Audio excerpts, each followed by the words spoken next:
Kijk, hier zie je al heel mooi eigenlijk. Dit is een echte druk bezochte wissel eigenlijk van de edelherten.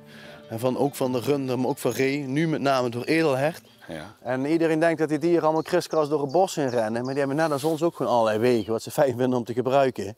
En dit is een hele sterke wissel. Waar de hele hertenroedel op en neer doortrekt. 5 jaar geleden werden in de Mortelen en Scheken 13 edelherten uitgezet.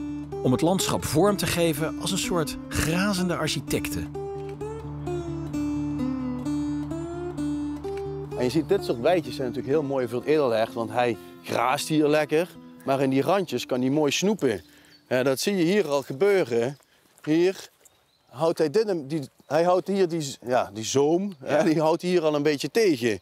En anders zou je natuurlijk helemaal dicht gaan opgegroeien. Oh, je ziet al, dit is Dit is allemaal vraat van edelhert hier op dit moment. Ja, ja.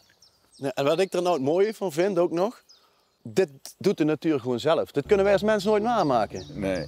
God, dus hier banjeren ze ook maar rond. Want je ziet overal sporen aan alle kanten. Ja, hier ook, Ja. hier het bos in. Vandaag zijn we niet op zoek naar het schuwe edelhert, maar naar zijn poep. Nou, nog een grote keutel. Ja, we hebben hier wel al keutels. Oké. Maar dat zijn hele oude. We zijn nou ja, eigenlijk op zoek naar verse keutels. Hier ook. Oude keutels van edelhert. Best wel kleine keuteltjes eigenlijk. Voor zo'n groot, Voor zo'n voor groot zo'n dier. groot dier. Ik bedoel, net iets groter dan een konijn. Maar je denkt, we kunnen nog wel iets versers. Wij moeten iets versers vinden. Oké. Want er moet mag een week oud zijn. Voor jullie onderzoek. Ja, voor het Ja. onderzoek naar wat ze eigenlijk precies eten. Oké. Ik ga hier springen. Zo. Kan wel een hand. Oh, dat ja. valt mee, ja. 1, 2. Oh, dat was hem net een beetje. Ja, toch? Natte sok. Gelukkig. Oké. Oh ja. Maar de camera is nog droog. Sinds de edelherten hier rondlopen, wordt er onderzoek gedaan naar de effecten van het hert op de vegetatie. Dit gebeurt door het nemen van poepmonsters. Is dit hier? Kijk, wat we eerst zagen, dat was veel ouder. Deze is wel, ik denk 1, 2 dagen oud. Stukken glimmen. En wij willen nu eigenlijk weten, wat eet hij nu echt? Ja. Zeker in dit soort plekken als de Mortelen. Ja, het is gewoon uniek dat hier edelherten lopen.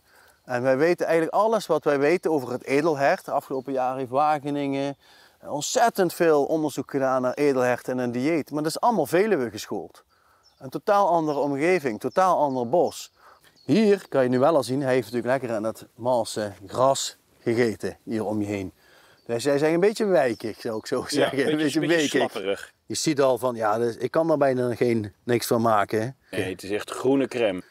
Er zit altijd iets van een DNA-fragment nog in, van wat hij gegeten heeft, wat door zijn magen is gegaan. En dan gaan wij dit nou een jaar lang doen, elk seizoen, Ja. 2 keer per maand. En dan gaan we dan op een gegeven moment kijken over de seizoenen heen, inderdaad, van wat maken ze nou gebruik van, wat eten ze nou precies, wat voor effecten gaan ze dus verwachten dus ook op het landschap wat ze gaan hebben. Dan hebben we hier nog een lepeltje. Kijken of we er iets erin krijgen. Hij is echt week nog, zie je?